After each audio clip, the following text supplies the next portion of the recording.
Hello dear subscribers, today I will tell you how you can easily fix your problem. So if you have problem on your iPhone, please wait a few minutes before you try again in your Instagram. So mostly it happens because you just need to wait until you can make some actions. So also it caused by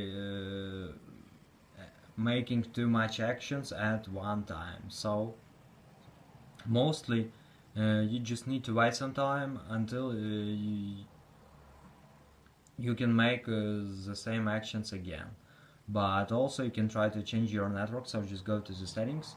In the settings you just if you use mobile data or cellular data, just turn off it and turn on Wi-Fi.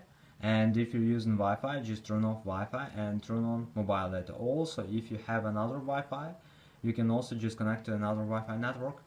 And after, you can try to restart your phone, so just go to the general, just tap on shutdown, slide to power off, wait for a second, and just power on your phone again.